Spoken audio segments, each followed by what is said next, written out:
27 left, clear to land, 230 at 2.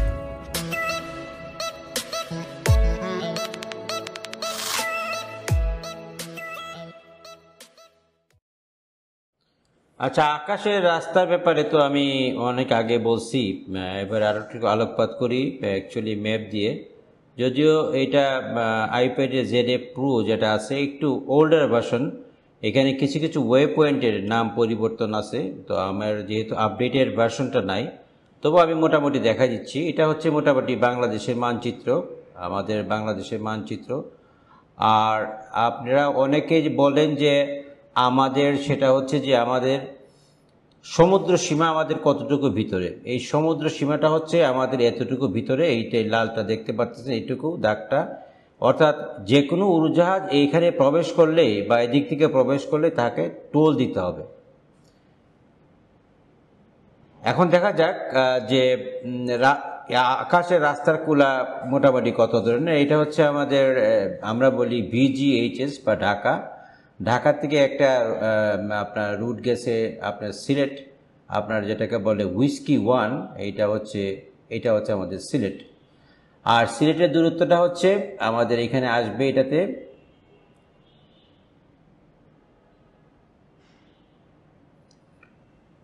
টোটালটা যদি আমরা ক্যালকুলেট করি, আপনার সিলেটের দূরত্বটা আসবে এখানে যেটা আসতেছে একটু ভিতরে চলে গেছে 106 নটিক্যাল মাইল। আর 1 নটিক্যাল মাইল হচ্ছে 1.85 কিলোমিটার। এটা হচ্ছে সিলেট। তো সিলেটের যে রুটটা গেল, আর এখানে হচ্ছে যে আমাদের এটা হচ্ছে ডেঞ্জার এরিয়া, রেস্ট্রিক্টেড এরিয়া যখন থাকে তখন এইসব জায়গার উপর দেওয়া আপনার কোনো উড়োজাহাজ যায় না। এই যেটা দেখতে পাচ্ছেন এটা হচ্ছে ঢাকার থেকে সৈয়দপুর, সৈয়দপুরটা হচ্ছে এটা ভিজিএসডি সৈয়দপুর। এখন প্রশ্ন হচ্ছে যে সৈয়দপুর ঢাকার থেকে সরাসরি গেল না কেন? সরাসরি গেলে এই যে রেস্ট্রিক্টেড প্রহিবিটেড যে এরিয়াটা আছে সেটা পড়বে, সেই জন্য এটা একটু বাম দিক গেল, তারপরে সোজা চলে গেল। এই রুটটাকে বলে হুইস্কি 3। আর যে রাজশাহীটা হচ্ছে রোমিও আলফা জুলিয়েট, এটা গল্ফ 460 রুট, এবং এটার দূরত্ব আমাদের এখানে দেখা যাবে 105 নটিক্যাল মাইল, এখানে শো করতেছে ঢাকা রাজশাহী। এখন বাংলাদেশ থেকে বের হওয়ার রাস্তা দুইটা, একটা রাজশাহী হয়ে টেবিট, আর একটা হচ্ছে আপনার আমাদের হচ্ছে যে যশোর, বিমাগ, তারপর হচ্ছে কলকাতার উপর দিয়ে বিভিন্ন রুটে যাওয়া যায়। তো শর্টেজটা হচ্ছে আপনার বিমাগ দিয়ে, আর একটু যেটা নর্থার্লি যেটা হচ্ছে যে টেবিট দিয়ে, সেটাও রুট। সেটা ডিপেন্ড করে ফ্লাইট প্ল্যান রেডি যখন করে সেটা কোন দিক দিয়ে যাবে সেটা ডিপেন্ড করে। রাতটা গেল রাজশাহী। এখন আসা যাক যশোর। এটা যশোর দেখলেন, ঢাকার থেকে যশোর 79 নটিক্যাল মাইল, এটা হচ্ছে যশোরটা হচ্ছে, আর যশোরের রুটটা হচ্ছে হুইস্কি 2। হুইস্কি দিয়ে যে রুটগুলো হয় এগুলো সাধারণত ডোমেস্টিক রুট হয়, আর গল্ফ দিয়ে যেটা হয় সেটা হচ্ছে ইন্টারন্যাশনাল। এরকম কিছু ভাগ আছে কোনটা ডোমেস্টিক। তা নর্মালি আমি এখানে বলতেছি যেটা হচ্ছে হুইস্কি পিওরলি হচ্ছে ডোমেস্টিক রুট, আর গল্ফটা হচ্ছে আন্তর্জাতিক রুট। যেমন গল্ফ 460 যেটা রুটটা আছে রাজশাহী, সেটা শুরু যে রাজশাহী না, সেটা ঢাকা আসে, ঢাকার থেকে আপনার চট্টগ্রাম হয়ে অল দ্য ওয়ে চলে যাচ্ছে ইন্টারন্যাশনাল রুটটা, এটা গল্ফ 460। এবার গেল যশোর হয়ে আমাদের রুটটা কলকাতা, এখানে মাঝখানে হচ্ছে বিমাগ, এই বিমাগ অংশটা হচ্ছে এখানে।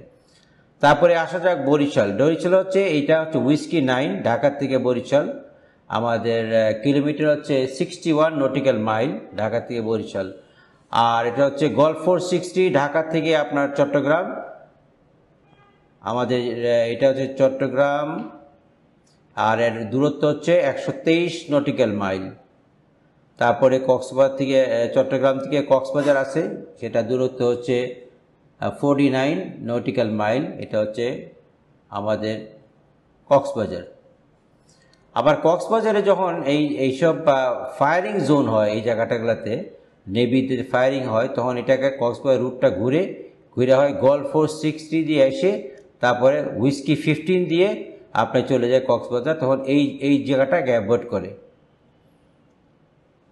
এই হচ্ছে ডোমেস্টিকের মোটামুটি রুট। আর যেগুলো হচ্ছে আন্তর্জাতিক রুটগুলো আপনার বেশিরভাগই দেখবেন যারা ফ্লাইট 24, সেটা এইখান দিয়ে আপনার এখানে আরেকটা ওয়ে পয়েন্ট আছে কলকাতার পরে, যে সুমাক, এই সুমাকটা হচ্ছে এখানে কলকাতার সুমাক দিয়ে এই রুটটা আপনার ফলো করে অনেকগুলা এয়ারলাইন। এটা এইভাবে আসলো, তারপরে এখানে আপ টু এখানে পর্যন্ত চলে গেল। এটা হচ্ছে আর একটা রুট।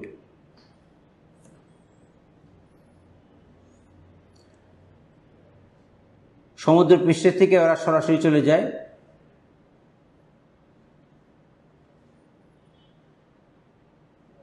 এইখানে এইটা মোটামুটি এইটুকু, এই দাগের নিচেরটুকু কন্ট্রোল করে হচ্ছে কলকাতা, আর উপর দিকে এটা কন্ট্রোল করে হচ্ছে আমরা।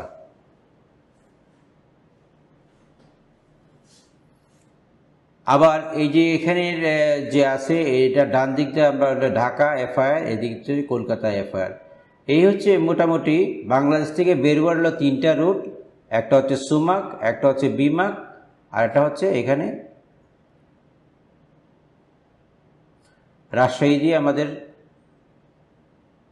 রাজশাহী দিয়ে টেবিট। বাংলাদেশ থেকে বেরোনোর জন্য 3টা ওয়ে পয়েন্ট আছে। এই 3টা ওয়ে পয়েন্ট দিয়ে আমরা কলকাতার সঙ্গে যুক্ত। আবার এদিকে যদি আমরা আগরতলার দিকে যাই, এখানেও কিছু কিছু ওয়ে পয়েন্ট আছে।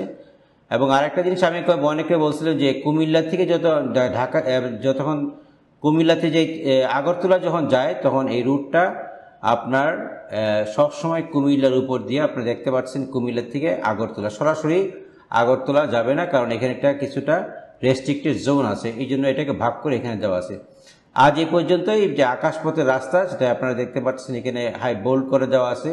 মাঝখানে পয়েন্ট হচ্ছে আপনার ঢাকা। আজ এই পর্যন্তই। আল্লাহ হাফিজ।